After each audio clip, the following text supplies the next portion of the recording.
ఇక్కడికి విచ్చేసిన మా అన్నదమ్ములకి, మా ఆడపడుచులకి, మా అక్కచెల్లెలందరికీ ప్రత్యేకించి నా హృదయపూర్వక నమస్కారాలు. సముద్రాన్ని జీవనోపాధిగా చేసుకొని ప్రతిరోజు ధైర్యంతో, సాహసంతో వేటకి వెళ్లి జీవితాలను గడుపుతున్న మా మత్స్యకార సోదరీమణులందరికీ నా హృదయపూర్వక నమస్కారాలు. మన ఉప్పాడ పిఠాపురం నియోజకవర్గంలో ప్రత్యేకించి ఉప్పాడ కొత్తపల్లి ప్రాంతం ఇప్పుడు మీకు ప్రపంచం, మన దేశమంతా తెలుసు. ముఖ్యంగా మన రాష్ట్రం అత్యధికంగా మత్స్యకార వృత్తి మీద ఉండే కుటుంబాలు ఎక్కువ. సో నా దృష్టికి గత కొన్ని రోజుల క్రితం, దాదాపు 10 రోజుల క్రితం మత్స్యకార సోదరులందరూ ఇక్కడ 4 రోజులు ధర్నాలు చేశారు. అలాగే పరిశ్రమల కాలుష్యం వల్ల మాకు వేట మత్స్యజాతి అంతరించిపోతా ఉంది అని మీరందరూ చేసింది నాకు చాలా బాధ కలిగించింది. ఎందుకంటే మన జీవనోపాధి మీకు ఇబ్బంది కలుగుతూ ఉంది, ఎలా చేయాలి ఏంటి అనేది వీటి మీద మాట్లాడుతూ వచ్చాం. సో పొద్దున్నే అన్ని పార్టీలకు సంబంధించిన నాయకులతోటి, మత్స్యకార సంఘాల నాయకులతోటి కాకినాడ కలెక్టరేట్లో షణ్మోహన్ గారి అధ్యక్షతన మన పిఠాపురం నాయకులందరూ, మన కాకినాడ ముఖ్య నాయకులందరూ కూడా కూర్చొని మన పిఠాపురం ముఖ్యంగా మత్స్యకార సంఘాల నుంచి ఏ సమస్యలు ఉన్నాయి, ఇక్కడ ఏమున్నాయి, ఏం జరుగుతున్నాయని మొత్తం చాలా కూలంకషంగా చర్చించడం జరిగింది, చాలా డీటెయిల్గా. సో ఒకసారి ఏం చేశాం, దాని తాలూకు సారాంశం ఏంటి, మీరు లేవనెత్తిన అంశాలకి మీరు నన్ను అఖండ మెజారిటీతో గెలిపించిన మీ పిఠాపురం ఎమ్మెల్యేగా ఏం చేయాలి ఇవన్నీ ఒకసారి మీకు ముందు పెడతాను. గతంలో నేను చెప్పినట్టుగానే చాలా సందర్భాల్లో ఇక్కడంతా మాట్లాడాం, మీ ఓట్ల గురించి అడిగాం, మీరు మద్దతు ఇచ్చారు, కూటమి ప్రభుత్వం గెలిచింది. సో వీటన్నిటికీ ముందుగా నేను కృతజ్ఞతలు చెప్పుకుంటా ఉన్నాను. దాదాపు 7,193 మత్స్యకార కుటుంబాలు దీనిని చేపలని పట్టడం అనేది ఆధారం చేసుకుని ఉన్నారు. సముద్ర స్వభావాన్ని అంచనా వేసి వేట చేయటం మన మత్స్యకార సోదరుల తాలూకు అపూర్వమైన నైపుణ్యం. అలాంటి మీకు అండగా ఉండటం మా అందరి బాధ్యత. కూటమి ప్రభుత్వం మత్స్యకారుల భరోసా కింద వేట నిషేధ సమయంలో 20,000 భృతిని అందించింది. మీ ప్రతి కష్టంలో నేను ఉన్నాను అని చెప్పడానికే ఈరోజు ఇక్కడ రావడం జరిగింది. యాక్చువల్గా 10వ తారీఖు వస్తానని చెప్పాం. ఒక రోజు ముందుగానే, మధ్యలో ఆరోగ్యం బాగాలేక రాలేకపోయాను, కానీ ఒకరోజు ముందే మీకు ఇచ్చిన డేట్ కంటే కూడా ముందే వచ్చాం. అలాగే మీరు సముద్ర గర్భం నుంచి తీసుకొచ్చే మత్స్య సంపద వేలాది కుటుంబాలకి ఆహార భద్రత, జీవనాధారం అందిస్తుంది. ఈరోజు కాకినాడ జిల్లా కలెక్టరేట్ సమావేశంలో నిర్వహించిన సమావేశంలో మన సమస్యలన్నీ నాకు దృష్టికి తీసుకొచ్చారు. ముఖ్యంగా ఇక్కడ నక్కపల్లి SEZలో కానీ, అటు మనకి తుని మండలంలో, మనకి తుని నియోజకవర్గంలో అక్కడ దివీస్ ఫ్యాక్టరీ కానీ, ఇక్కడ అరవిందో కానీ, మిగతా చిన్న చిన్న పరిశ్రమల నుంచి కాలుష్యాలు వచ్చేస్తున్నాయి, మత్స్య సంపద అంతరించిపోతా ఉంది, మాకు వేట దొరకట్లేదు అంటే ఇదొకటి ముఖ్యమైన సమస్య నాకు ప్రస్తావించారు. 2, ఎక్స్గ్రేషియా సముద్రం వేటకెళ్ళినప్పుడు ప్రాణాలు కోల్పోయిన కాకినాడ జిల్లాకి చెందిన 18 మంది మత్స్యకార సోదర కుటుంబాలకి మా ఎక్స్గ్రేషియా అందలేదని చెప్పారు. వెంటనే ఈ రోజునే నేను స్వయంగా 5 మందికి ఇప్పించాను. మిగతా 13 మందికి, దాదాపు 18 మందికి 5 లక్షల రూపాయలు చొప్పున 90 లక్షలు వారికి వెంటనే మంజూరు చేయడం జరిగింది.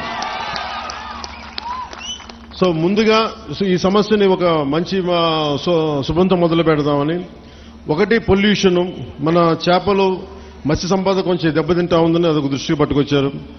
2, మన అమీనాబాద్ హార్బర్లో ఈ డిజైన్ లోపం కారణంగా మనకి రాళ్లను తాకి దెబ్బలు మనకి పడవలు దెబ్బతింటా ఉన్నాయి, వాటికి వలలకి చిక్కుకుపోయి ఇబ్బంది అయిపోతా ఉంది. అదొక రెండో సమస్య చెప్పారు.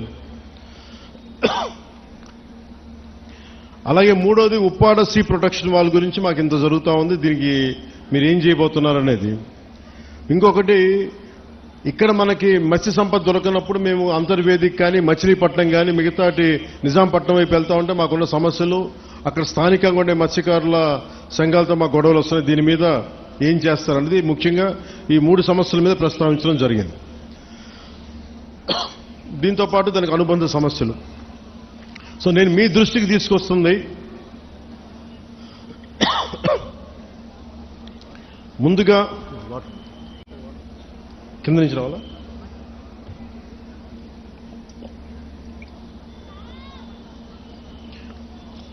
ముందుగా ఉప్పాడ సీ ప్రొటెక్షన్ వాల్ గురించి మేము మీకు మాట ఇచ్చాం.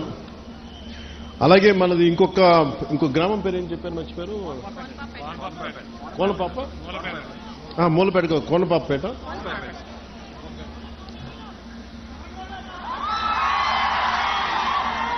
సో ఉప్పాడ రక్షణ గోడ, Uppada sea protection wall. Last time మనం ఇక్కడికే వచ్చాం. అలాగే మనకి సెంట్రల్ నుంచి కోస్టల్ రెగ్యులేటరీ జోన్ అథారిటీ వాళ్ళని పిలిపించాం. సో పిలిపించినప్పుడు మనం పంపించిన ప్రతిపాదన 323 కోట్లతోటి రక్షణ గోడ నిర్మాణానికి కేంద్ర ప్రభుత్వం సానుకూలంగా ఉంది. అలాగే దీనికి సంబంధించి ఈ నెల 14వ తారీఖున కేంద్ర గృహశాఖ కార్యదర్శి ఆధ్వర్యంలో ఢిల్లీలో ఈ మీటింగ్ జరగబోతా ఉంది. నేను వారికి ఒకటే తెలియజేశాను, దాదాపు ప్రపంచం, మన దేశంలోనే చాలా అరుదుగా ఉండే చోట్ల, ముఖ్యంగా ఉప్పాడ తీర ప్రాంతం సంవత్సరానికి 20 నుంచి 25 మీటర్ల కోతకు గురవుతా ఉంది, ఉన్న ఇళ్లు పోతా ఉన్నాయి. అందుకని సీ ప్రొటెక్షన్ వాళ్ళు చాలా అవసరం అని చెప్పి ప్రత్యేకంగా చెప్పడం వల్ల ఇది మనం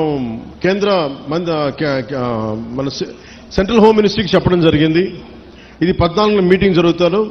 ఇది నేను మీకు మాట ఇచ్చాను మొన్న ఎలక్షన్ టైంలో కూడా, ఇప్పటికీ నేను మీకు మాట ఇస్తున్నాను. ఆల్రెడీ 14వ తారీఖు అయితే 323 కోట్ల రూపాయలు కాబట్టి ఇలా చేతిలో మంత్రదండం ఉన్నట్టుగా వెంటనే ఇలా నేను చెప్తే అయ్యేది కాదు, చాలా లేయర్డ్గా జరుగుద్ది. సో మొదట 2 మీటింగ్లు అయినాయి, ఇప్పుడు 3వ మీటింగ్ జరుగుతూ ఉంది.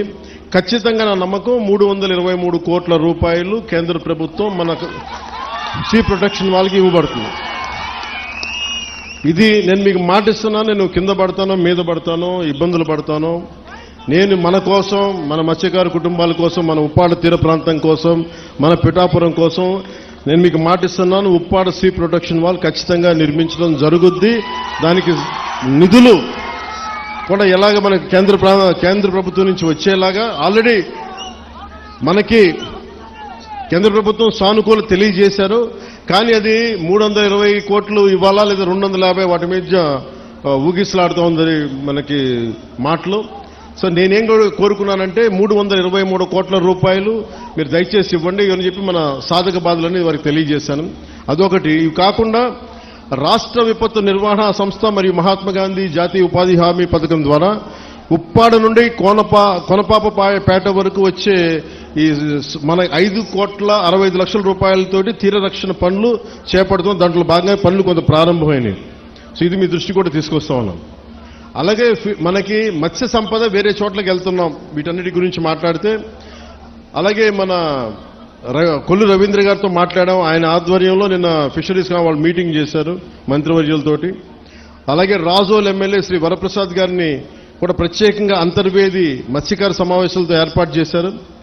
సోదర భావంతో అక్కడ ఫిష్ ల్యాండింగ్కి అక్కడ మత్స్యకారులందరూ మనకి అంగీకరించారు. ఆ మాట కూడా మనం ముఖ్యంగా ఉప్పాడ మత్స్యకారులకి ఖచ్చితంగా మేము అందిస్తాం. కానీ వాళ్ళ రిక్వెస్ట్ ఏమడుగుతున్నారంటే ఆ రింగ్ వలలు వేయొద్దు, మాకు పిల్లలు దొరికేస్తారని అంటా ఉన్నారు. దాని మీద కొంత తర్జన భర్జన ఉంది, అది కూడా మీకు తెలియజేస్తాం. అది కూడా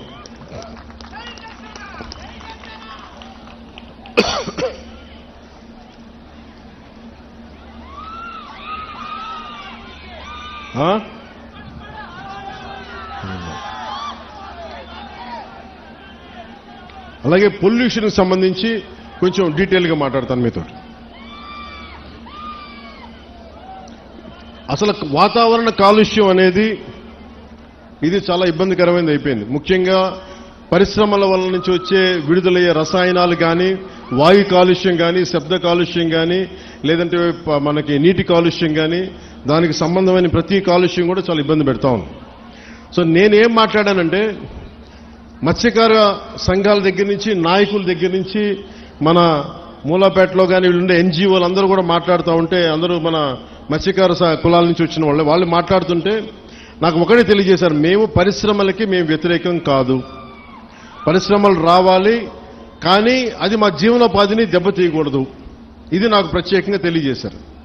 సో దాన్ని దృష్టిలో పెట్టుకునే ఇక్కడున్న మన పిఠాపురం, ఈ ఉప్పాడ కొత్తపల్లి ప్రాంతం ప్రజలతో పాటు రాష్ట్ర ప్రజలకు కూడా నేను ఒకటే తెలియజేస్తా ఉన్నాను. ముఖ్యంగా నేను ఎన్విరాన్మెంట్ మినిస్ట్రీగా నేను బాధ్యత తీసుకున్న, pollution control board, PCB, environment బాధ్యత తీసుకున్న తర్వాత, ఫారెస్ట్ బోర్డు బాధ్యత తీసుకున్న తర్వాత ఎక్కడా కూడా పెట్టుబడులు రావాలి, పరిశ్రమల్ని భయపెట్టకూడదు గత ప్రభుత్వం లాగా అని చెప్పి చాలా జాగ్రత్తగా సంయమనంతో తెలియజేస్తా ఉన్నాం. సరే, వాళ్ళ తప్పు లేదని ఉంటే సరిదిద్దుకునేలాగే ఒక ప్రయత్నం చేస్తా ఉన్నాం. సో నేనేమడిగానంటే, ముందు మీకు కొంత అవగాహన రావాలి కాబట్టి పరిశ్రమలు కనుక లేకపోతే మనం ముందుకు తీసుకెళ్ళాం అభివృద్ధిని. అసలు మనం ఏది పరిశ్రమలు రాకూడదంటే ఉపాధి అవకాశాలు కూడా రాలేవు. అందుకని ఖచ్చితంగా పరిశ్రమల్ని, నాకు ఒక సంతోషకరమైనది ఏమనిపించిందంటే, మన మత్స్యకార సోదరులు ఎవరు కూడా పరిశ్రమలు మేము వ్యతిరేకించట్లేదు, కానీ పరిశ్రమల ద్వారా వచ్చే కాలుష్యం మటుకు మమ్మల్ని ఇబ్బంది పెడుతుంది, దాని మీద మీరు ఖచ్చితంగా చర్యలు తీసుకోండి. సో నేను మీకు తెలియజేసుకుంటుంది ఏంటంటే, ఇప్పుడు ఉదాహరణకి మన ఆక్వాకల్చర్ ఉంది రాష్ట్రం మొత్తం మీద. అది మనకి గోదావరి జిల్లాల్లో కానీ, కృష్ణా కానీ, నెల్లూరు, మిగతా జిల్లాలు ఎక్కడున్నా కానీ దాదాపు ప్రతి సంవత్సరం 1,30,000 కోట్ల రూపాయలు ఆదాయం మనకి వస్తూ ఉంది. దాంతోపాటు ఎక్స్పోర్ట్స్ 3,60,000 మత్స్య సంపదని మన రొయ్యలు కావచ్చు, చేపలు కావచ్చు ఎక్స్పోర్ట్ చేస్తే దాదాపు మనకి 1,30,000 కోట్ల రూపాయలు మనకి ఆదాయంగా వస్తుంది, రాష్ట్రానికి కావచ్చు, దేశానికి కావచ్చు. అలాగే ఎంప్లాయ్మెంట్, ఉపాధి దాదాపు డైరెక్ట్ గా 3,72,000 మందికి ఉపాధి లభిస్తూ ఉంది. 15 లక్షల మందికి ఇండైరెక్ట్ గా ఎంప్లాయ్మెంట్ లభిస్తుంది వీటి వల్ల. కానీ ఇంత డబ్బు ఉంది, ఇంత ఎంప్లాయ్మెంట్ ఉంది ఆక్వా రంగం వల్ల. కానీ దారుణం కూడా ఏముందంటే, మనం మీకు అనుబంధమైన సమస్య కాబట్టి చెప్తా ఉన్నాం. ఒకవైపు అభివృద్ధి ఎలా కనిపిస్తుందో, ఇంకోవైపు గోదావరి జిల్లాలో ఎక్కడైతే ఆక్వా ఉందో అక్కడ మొత్తం తాగునీటి అన్ని అక్కడ కలుషితం అయిపోయినాయి. వాటర్ బాటిల్ తాగాలి, ఒక ప్లాస్టిక్ బాటిల్లో ఒక మినరల్ వాటర్ కొనుక్కునే తాగాలి. డబ్బులకు డబ్బులు కనిపిస్తున్నాయి, ఉపాధికి ఉపాధి అవకాశం కనిపిస్తున్నప్పటికీ కాలుష్యం వల్ల గ్రౌండ్ వాటర్ పొల్యూట్ అయిపోయింది. సో ఇది ఒక తప్పనిసరి తద్దినలా అయిపోయింది. అభివృద్ధి కావాలంటే ఎంతో కొంత పొల్యూషను, కానీ మిగతా ప్రాంతాలు వేరు, మనకి కొత్తపల్లి ఉప్పాడ ప్రాంతం వేరు. మీ కష్టాల్లో నేను ఒక సాటి మత్స్యకారుడిగా ఉంటే ఇదే నా జీవనోపాధి ఎలా ఉంటుందో అది నేను మనస్ఫూర్తిగా అర్థం చేసుకొని నేను వారికి ఒకటే తెలియజేశాను. ఒకటి, ఈ నక్కపల్లి ఎస్సీజెడ్ కానీ, ఇప్పుడు వచ్చిన అరబిందో కానీ, దివీస్ కానీ, అటు డెక్కన్, ఇవన్నీ కూడా ఇది మన ప్రభుత్వం వచ్చినప్పుడు వచ్చినవి కావు. ఇవి 2005లో ప్రారంభించిన పరిశ్రమలు ఇవన్నీ. 2005 నుంచి నక్కపల్లి ఎస్సీజెడ్ కావచ్చు, ఇవన్నీ కూడా వైఎస్ రాజశేఖర రెడ్డి గారు ప్రారంభించిన ఇవన్నీ, ఈ కాన్సెప్ట్ ఇవన్నీ. ఇది జనసేన కానీ మిగతా మన పార్టీలు ఎవరు కూడా చేసింది కాదు. ఇది వైఎస్ రాజశేఖర రెడ్డి గారు ప్రతిపాదించింది, ఆయన ఎస్సీజెడ్ని తీసుకొచ్చింది. కానీ ఇక్కడ సమస్య ఏమొచ్చిందంటే, వ్యర్థాలని శుద్ధి చేయకుండా సముద్రంలో కలిపేస్తున్నారు. తద్వారా ఏం జరుగుతుందంటే మన మత్స్య సంపద దెబ్బతింటా ఉందని. ఇదే కదా. దీనికి నేను ఒక మత్స్యకారుడిగా నా జీవనోపాధి అయితే నేను మీలాగా ఎలా ఆలోచిస్తాను, నేను కూడా అట్లాగే ఆలోచించాను. అంతేగాని నేను ఒక డిప్యూటీ సీఎంగా ఆలోచించాలా, ఒక ఎమ్మెల్యేగా ఆలోచించాలా, ఒక సాటి మత్స్యకారుడిగా ఎలా ఆలోచించాలో అట్లాగా ఆలోచించి మాట్లాడాను. ఒక క్లియర్ కట్ ఇన్స్ట్రక్షన్ మన మత్స్యకారుల దగ్గర నుంచి వచ్చింది. మేము ఎప్పుడూ కూడా పరిశ్రమలకి వ్యతిరేకం కాదు, కానీ వ్యర్థాలని, కాలుష్యాలని ఎంత శుద్ధి చేసి పంపుతారన్నదే మా ప్రశ్న. ఇది రెండోది. నేనేం చెప్పానంటే పారిశ్రామికవేత్తల్ని బెదిరించి ఎవరైనా సరే, గతంలో కూడా నేను ఏం మాట్లాడానంటే వైసీపీ నాయకులను కూడా లోపలికి రమ్మని చెప్పాం. ఇది కూటమి ప్రభుత్వం అయినప్పటికీ కూడా నేను ఒకటే అడిగాను, ఇది పవన్ కళ్యాణ్ పిఠాపురం నుంచి గెలవటంలో వచ్చిన సమస్య లేదంటే ఉన్న సమస్య అంటే ఇది ఎప్పటి నుంచో ఉన్న సమస్య అని చెప్పారు. నాకు ఆ భరోసా నాకు ఇచ్చారు. నేను సందేహించడానికి అడగల, శంకించడానికి అడగల, అసలు ఎలా వచ్చింది మూలం ప్రజలందరికీ తెలియజేయడానికి. సో నేను అన్నీ మాట్లాడితే ఖచ్చితంగా ఈ కాలుష్యం మీరు లేనిపోయిన అభాండాలు మత్స్యకారులు ఎవరు వేయరు, అది నేను అర్థం చేసుకోగలను. మనం మత్స్యకారులందరూ ఎలా ఉంటాం, కష్టపడతాం, ధైర్య సాహసాలతో సముద్రంలోకి వెళ్తాం, వేట పడతాం, చిన్నపాటి గొడవలు ఉంటాయి కానీ కక్షలు కారుణ్యాలు పెట్టుకునే జాతులు కావు. మనం గొడవ పడతాం, వేటకెళ్లేవాడికి కోపం ఉంటుంది, వేటకెళ్లేవాడికి పౌరుషం ఉంటుంది. అంతేగాని మనం ఎవరిని కూర్చొని ఒకరి పొట్ట కొట్టాలనో ఇంకోట్లా అనుకునేది కాదు. కానీ మన పొట్ట కొడుతుంటే మనకి బాధ ఉంటుంది, మనకి ఆవేదన ఉంటుంది. నేను ఒకటే చెప్పా, సంఘాల నాయకులతో కూర్చొని మాట్లాడుతా అంటే వాళ్ళు ఒకటే చెప్పారు, మేము ఎన్ని చెప్పినా మీరొచ్చి కొత్తపల్లి ఉప్పాడలో మీరు పెడితే తప్ప ఈ మన యువత మాటినరు, దయచేసి ఈ మాట చెప్పండి అంటే నేను సంఘాల నాయకులందరితో పాటు మత్స్యకారి పెద్దలందరితో పాటు చాలా మంది యువతను అడిగాను. దాదాపు 8-9 మంది యువతతోనే ప్రత్యేకించి అడిగాను. చెప్తే వాళ్ళు చాలా ప్రోగ్రెసివ్గా ఉన్నారు. వాళ్ళు అడిగింది ఏంటంటే, ఒకటి, ఈ వ్యర్థాలని ఎలా శుద్ధి చేస్తారు, శుద్ధి చేస్తే మేము పొల్యూషన్ కంట్రోల్ బోర్డుని మేము ఎలా నమ్మాలి, వాళ్ళేమో చేయట్లేదు అన్నారంటే దానికి నేనేం చెప్పానంటే కలెక్టర్ గారు షణ్మోహన్ గారితో మాట్లాడి నాకు సమయం ఎంత ఇస్తారు ఇవన్నీ చేయడానికి అంటే నేను 3 దఫాలుగా పెట్టుకున్నా. ఈ 3 రోజుల తర్వాత మళ్ళీ నేను ఒక పడవ తీసుకొని మీరు ఎక్కడైతే వ్యర్థాలు వస్తున్నాయో, ఎక్కడైతే మన మత్స్య సంపద నాశనం అయిపోతుందని మీరు చెప్తున్నారో వాటిలో ఒకసారి నేను వెళ్ళి చూస్తాను. ఎందుకంటే ఒక మత్స్యకారుడిలాగా వెళ్ళాలి అంటే నేను కూర్చోబెట్టి 4 గోడల మధ్య ఉంటే ఇది నాకు మీరు అది అర్థం అవడం కంటే కూడా పేపర్లు తీసుకొని ఆ రిపోర్ట్ చదవడం కంటే కూడా మీరు లోపలికి వెళ్ళి వేటలో వెళ్తే ఎలా ఉంటుందో అలాంటి పరిస్థితుల్లో మీరు ఏమి అనుభవిస్తున్నారో అది చూడడానికి నేను కూడా పడవ తీసుకుని ఒక 2-3 రోజులు తర్వాత ఇక్కడే మన కాకినాడ పోర్టు నుంచే మొత్తం వెళ్ళి ఈ కోస్టల్ లైన్లో ఎక్కడైతే పొల్యూషన్ ఉందనేది మన మత్స్యకారు యువత కానీ నాయకులు కానీ వాళ్ళు చూపించిన ప్రదేశాల మేరకు నేను వెళ్ళి దాని నుంచి నేను స్వయంగా నేను పరిశీలిస్తాను. 1. 2, అసలు పొల్యూషన్ ఆడిట్ చేయమన్నాను. అది దివీస్ కావచ్చు, అరబిందో కావచ్చు, డెక్కన్ కావచ్చు, చిన్న చితక పరిశ్రమలు ఏమున్నాయో.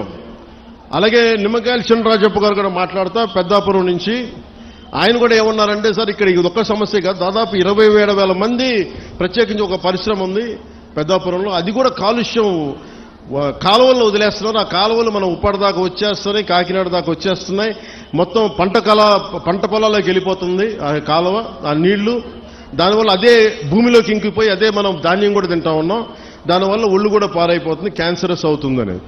సో నేను పెట్టుకుంది ఏంటంటే మనకి చాలా అభివృద్ధితో పాటు మనకు కావాల్సింది ఖచ్చితంగా పర్యావరణ పరిరక్షణ కావాల్సిందే మనకి. దాంట్లో నేను ఎక్కడ కాంప్రమైజ్ అవ్వట్లేదు, దాన్ని ఎక్కడా కూడా నేను మిమ్మల్ని వంచాలని కూడా నేను ప్రయత్నం చేయట్లా. నాకు మీకు కుదరినప్పుడు నేను రాజకీయాలు వదిలేసి వెళ్ళిపోతాను తప్ప నేను మీ న్యాయం చేయలేనప్పుడు నేను కూర్చోబెట్టి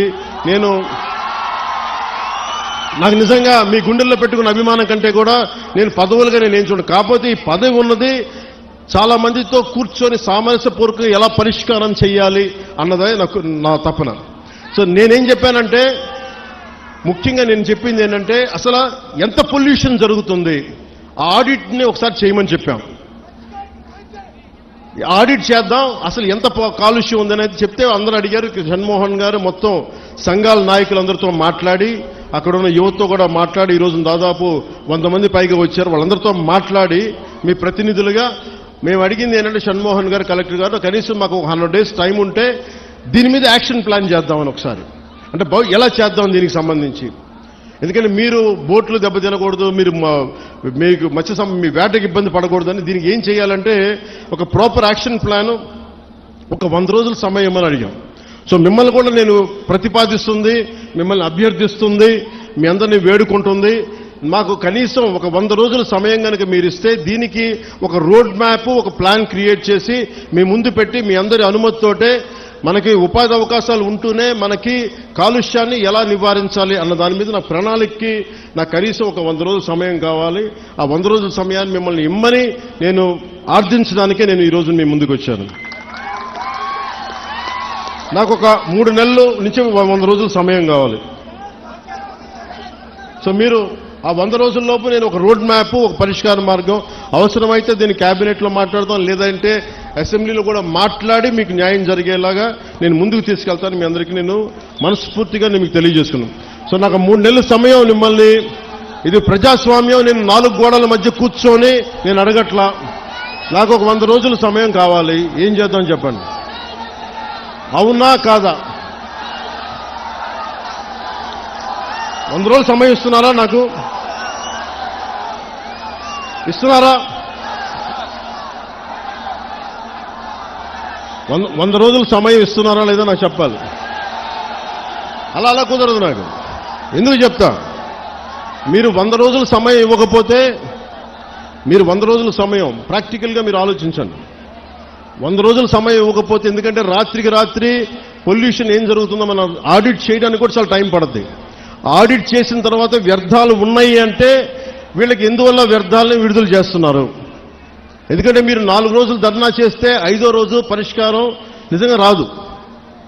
ఎందుకంటే దీని వెనక చాలా ఉన్నాయి. పరిశ్రమలు మనం ఇచ్చింది కాదు, వైసీపీ నాయకులు ఇచ్చింది.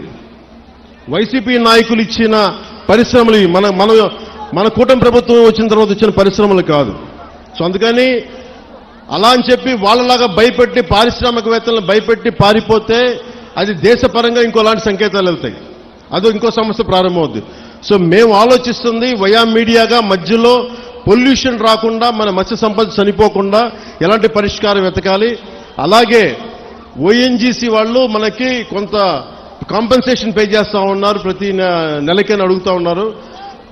అది మేము పెట్టే ప్రతిపాదన కలెక్టర్ గారితో సంబంధిత మంత్రివర్గంతో మేము అడుగుతుంది. ఈ ఎక్కడైతే ఎఫెక్ట్ అవుతా ఉన్నారో వాళ్ళకి సంబంధించి ఆ పరిశ్రమలు కానీ పారిశ్రామిక యాజమాన్యంతో మాట్లాడి వాళ్ళు ఎంతవరకు చేయగలరు, ఒకళ్ళు కాంపెన్సేషన్ ఇవ్వగలరా, నెలకి ఇవ్వగలరా, లేదంటే 1 టైం సెటిల్మెంట్ చేయగలరా, ఇవన్నీ మాట్లాడాల్సిన అవసరం ఉంది, మాట్లాడాల్సిన పరిస్థితి ఉంది. అది మీకు అంటే ఇవన్నీ చేయడానికి నాకు కనీసం ఒక 3 నెలలు సమయం కావాలి. 3 నెలల సమయం తర్వాత ఖచ్చితంగా ఒక పరిష్కార మార్గానికి తీసుకొచ్చి, ఇది ఎందుకంటే పిఠాపురం మోడల్, ఈ పొల్యూషన్ మోడల్ రాష్ట్రం అంతా అప్పీల్ అవుతుంది, అప్లై చేయాల్సిన పరిస్థితులు వస్తూ ఉన్నాయి. ఎందుకంటే పరిశ్రమలు రావాలి. ఉదాహరణకి మీకు భీమవరం దగ్గర ఆక్వా పార్క్ ఉంది. ఆక్వా పార్క్ పెడితే ఏం జరిగింది, అక్కడ కూర్చోబెట్టి రాత్రి గొడవలైనవి. కానీ ఆక్వా పార్క్ పోలీసులు ఛార్జ్ చేశారు, కేసులు పెట్టారు, కానీ పరిష్కారం దొరకలా. మనకు అలాంటి పరిస్థితులు రాకూడదు. నేను ఒకటే చెప్పాను, జనసేన నాయకులకు కావచ్చు, ఇంకే నాయకులకైనా కావచ్చు, ఎవరైనా సరే ఈ కాలుష్యాన్ని అర్థం చేసుకొని దీని మీద ఒక మీకు కథ చెప్పేవాళ్ళు కావాలంటే ఈ రోజుకి మీకు కూర్చోబెట్టి ఆకాశాన్ని తెప్పేస్తా, 3 రోజులు అయిపోతుంది సమస్య, నేను మాట చెప్పేయగలను. నేను మిమ్మల్ని కూర్చోబెట్టి మీ చేత చప్పట్లు కొట్టించుకుని వెళ్ళిపోగలను, కానీ ఏం చేయను. అలా కాకుండా నేను 3 నెలలు ఎందుకు సమయం, 100 రోజుల సమయం ఎందుకు అడుగుతున్నానంటే, చాలా త్రికరణ శుద్ధిగా ఒక మీ సాటి మత్స్యకారుడు ఎంత కష్టపడుతూ అర్థం చేసుకొని దాన్ని ఉద్దేశంలో పెట్టుకొని మాట్లాడుతున్నాను. అందుకని నాకు మీకు ఒకటి చెప్తున్నాను, నిజం కురచ బొంకు పొడవ అంటారు. అంటే అబద్ధం చెప్పడానికి ఇంత చెప్తాం, అసలు మీకు మేమేం చేయగలం అని చెప్పట్లా. నిజం మీకు చేస్తానని చెప్తున్నా. మీకేం చెప్పా, మీకు నిలబడతానంటే నిలబడతా. మీకు రోడ్డు ఇక్కడ ఉప్పాడ ప్రొటెక్షన్ వాళ్ళు చేస్తారంటే చేస్తాం. దాన్ని కూర్చోబెట్టి మీరు రేపు నుంచి ప్రతి గంటకి ఏమైంది డేటా అంటే అలా కుదరదు. మీకు నా టర్మ్లో, నా టెన్యూర్లో మీకు చేసి పెడతాను. ఉప్పాడ ప్రొటెక్షన్ వాల్ వచ్చి తీరుతుంది.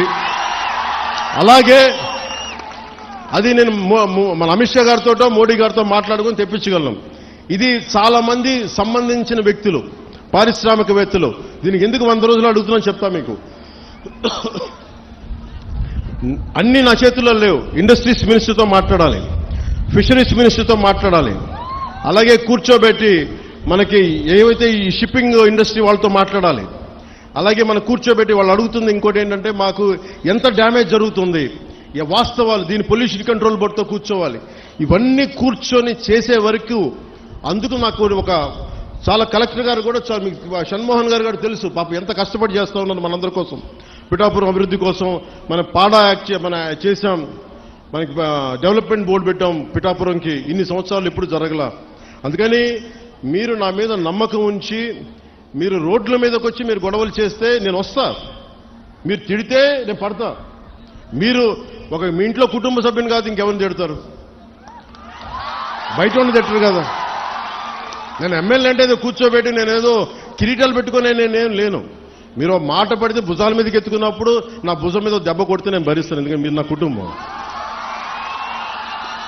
మీ చేత తిట్లు తింటాం ఇవన్నీ నాకు అవసరమా లేదా నేను ఆలోచించట్లా. నాకు మన మత్స్యకారులంటే ప్రేమ కనుక నేను మాట్లాడుతున్నాను, మన సోదరులంటే ప్రేమ నాకు. కానీ మన జీవనోపాధి దెబ్బ తినకూడదు. జీవనోపాధి ఈ సమతుల్యత కోసం కూటమి ప్రభుత్వం ఒక ఉన్నత స్థాయి కమిటీని కూడా ఏర్పాటు చేసింది. అందుకే నాకు ఆ సమయం ఇవ్వాలని మీకు మనస్ఫూర్తిగా కోరుకుంటూ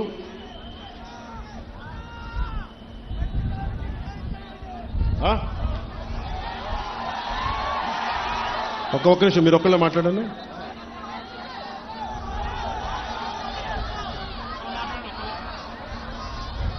మీరు చెప్పండి.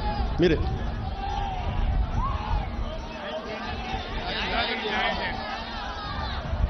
న్యాయం చేయకపోతే పెద్ద మీటింగ్ పెడతాం, న్యాయం చేయడానికే కదా ఇక్కడికి వచ్చింది.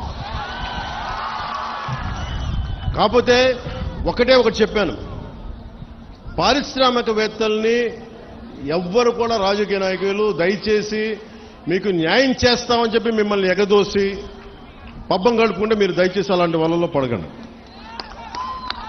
అది రైట్ అవ్వదు. మనం ఏమవుద్ది, పారిశ్రామికవేత్తలను బెదిరిస్తే మీకు పర్మనెంట్ సొల్యూషన్ రాదు.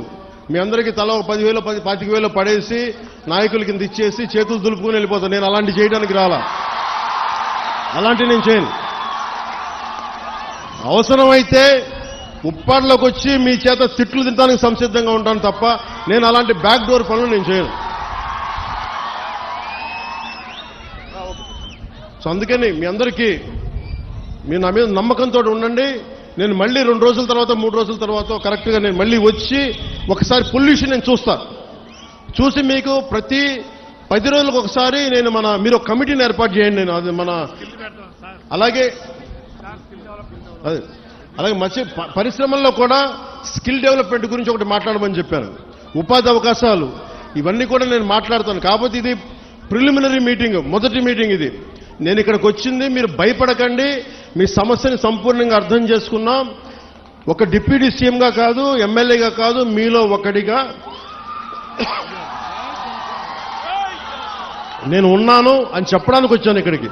అందుకని 3 రోజుల తర్వాత వచ్చి మీకు time to time deputy CM పేషీ నుంచి మీకు మీడియా దగ్గర నుంచి మన నాయకుల కూటమి నాయకుల దగ్గర నుంచి అందరి తరఫున మీకు తెలియజేస్తాం. ఏ మాత్రం మీకు కోపం ఉన్నా తాపం ఉన్నా మీరు దెబ్బలు తినడానికో మీ చేత తిట్లు తినడానికి నేను సంసిద్ధంగా ఉన్నాను. నేను ఎక్కడికి పారిపోను, ఇక్కడే ఉంటాను. ఇది మన నేల, ఇది మన ఊరిది, మనం ఎక్కడికి పారిపో, ఇక్కడే ఉంటాం. సో మనస్ఫూర్తిగా మీ అందరికీ ఈ భరోసాతోటి మీరు నాకు ఒక 3 నెలలు సమయం ఇవ్వండి. మళ్ళీ 10 రోజులు ఇంకొక 2-3 రోజుల తర్వాత మళ్ళీ వచ్చి మొత్తం తిరుగుతానని తెలియజేసుకుంటూ సెలవు తీసుకున్నాను. జై జనసేన, జై హింద్.